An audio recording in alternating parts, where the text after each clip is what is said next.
নমস্কার, আপনাদের সঙ্গে রয়েছি আমি তন্নিষ্ঠা। শুরুতেই যে খবরে নজর রাখবো, শেখ শাহজাহান, শিবু হাজরা, উত্তম সর্দাররা জোর করে দখল করে নিয়েছিলেন জমি। এই অভিযোগ তুলে পথে নেমেছিলেন গ্রামের মহিলারা। আর এবার সন্দেশখালীর সেই পাত্রপাড়াতেই বড় চমক দিল তৃণমূল। সেখানকার আন্দোলনকারীদের একাংশ যোগ দিলেন ঘাসফুল শিবিরে। রাজ্যের মন্ত্রী সুজিত বসুর হাত থেকে তুলে নিলেন তৃণমূলের পতাকা। বিরোধীদের অবশ্য বক্তব্য, এতে উল্লসিত হওয়ার কিছুই নেই, খেলার এখনো অনেক বাকি। সন্দেশখালীর আন্দোলনের রাশ টানতে ভুল স্বীকারের পথে আগেও হেঁটেছেন জেলা তৃণমূল নেতৃত্ব। তা বলে নির্বাচনী প্রচার মঞ্চ থেকে ভুল স্বীকার? শনিবার সন্দেশখালীর রাজবাড়িতে সেই কাজই করলেন বসিরহাট লোকসভা কেন্দ্রের দলের তরফে দায়িত্বপ্রাপ্ত মন্ত্রী সুজিত বসু। এখানে অন্যায় হয়েছিল, যে অন্যায় হয়েছিল তার প্রতিকারও তিনি বলেছেন। আদিবাসী শিডিউল কাস্ট শিডিউল ট্রাইবের জমি জোর করে নেওয়া যাবে না। মুখ্যমন্ত্রী মমতা বন্দ্যোপাধ্যায়ের নির্দেশে সন্দেশখালী আন্দোলনের কারণ জানতে সেখানে সেচমন্ত্রী পার্থ ভৌমিককে সঙ্গে নিয়ে একাধিকবার শাহজাহানের গড়ে গিয়েছেন সুজিত। এদিন সেই প্রসঙ্গ টেনে মুখ্যমন্ত্রীকে কি রিপোর্ট তিনি দিয়েছিলেন খোলাখুলি তার সভাস্থল থেকে জানান দমকল মন্ত্রী। রোজ সকালে ফোন করতো, সুজিত কি রিপোর্ট তোমার কাছে আছে? দিদি, এখানে একটা ভুল হয়েছে, যেটা মানুষ এখানে বহু আমাদের মানুষ আছে, তাদের উপরও তারা রেগে আছে, এটা সমাধান করতে হবে। বলো করো, কিভাবে সমাধান? আমি বলেছিলাম, দিদি কিছু মানুষ যদি আমাদের যারা খারাপ করেছে তারা যদি সরে যায়, প্রচুর ভালো মানুষ আছে যারা কাজ করবে, তারা করবে। বললে তাই করো।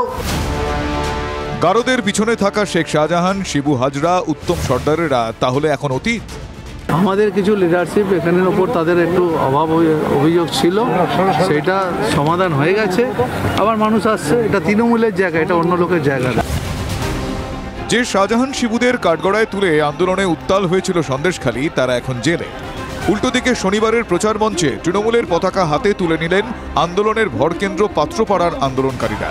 যে পাত্রপাড়ার বৌমা রেখা পাত্রকে বিজেপি প্রার্থী করেছে। শাহজাহানের ফতোয়ায় দীর্ঘদিন সরবেরিয়া ছাড়া ভোলা ঘোষও এদিনের সভামঞ্চ থেকে তৃণমূল কংগ্রেসে ফিরলেন। একসময় শাহজাহানকে টেক্কা দিতে বিজেপিতে যোগ দিয়েছিলেন ভোলা ঘোষ। ওখানকার মানুষ চাইছে না বিজেপির প্রার্থীকে, ফলে তারা স্বেচ্ছায় এসছে। প্রবীণ নবীনদের নিয়ে আমরা সংগঠনটা করতে চাই, এখানে সব এক। সন্দেশখালীর প্রশ্নে পাত্রপাড়ার আন্দোলনকারীদের প্রতিক্রিয়াও তৃণমূল নেতৃত্বের মুখে হাসি ফোটানোর পক্ষে যথেষ্ট। আস্তে আস্তে আমরা যখন দেখলাম যে বিজেপি এসে তারা রাজনৈতিক খেলা খেলছে এবং একটা ডিভাইডেড সৃষ্টি করার চেষ্টা করছে, তখন তারা একটা অংশকে ভুল বুঝিয়ে তাদের কাছে নিয়ে গিয়ে তারা প্রার্থী তো করেছেই, সাথে সাথে আমাদের একটা আন্দোলনকে বিষবাও জলে ফেলে দিয়ে তারা চলে গেছে। এখন আমরা তো আমাদের জমির জন্য আমরা আন্দোলন করেছি, সাধারণ মানুষ করেছে, সবাই আমাদের পাশে আছে, পাশে থাকবে, আমাদের প্রার্থীকে ভোট দেবে। ওইটা কোনো কিছু হবে না, বিজেপি এসে কোনো ফায়দা নিতে পারবে না।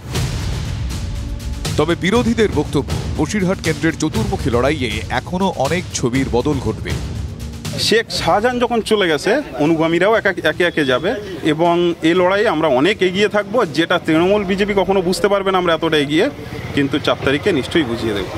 তবে আমার মনে হয় না যে বসিরহাটের মানুষ যেভাবে তাদের বাম মনোভাবাপন্ন দৃষ্টিভঙ্গি দিয়ে চলে, তাদের উন্নত রাজনৈতিক চেতনা, এই চেতনাতে কখনো আইএসএফ ভোট কেটে খুব একটা লাভ করবে। মধ্যা কথা হচ্ছে মানুষ লাল ঝান্ডার পক্ষে, অর্থাৎ আগামী দিন এই লোকসভা লাল ঝান্ডারই লড়াই। তবে এদিন পাত্রপাড়ার যোগদানের ছবি দেখার জন্য মঞ্চে হাজির ছিলেন না তৃণমূল প্রার্থী হাজি নুরুল ইসলামী। শেষ পর্যন্ত স্বস্তির হাসি কার মুখে ফুটবে সেটা প্রমাণ করবে ইভিএম। ক্যামেরায় অমিত দাসের সঙ্গে সৌরভ দত্ত, টিভি 9 বাংলা, রাজবাড়ী।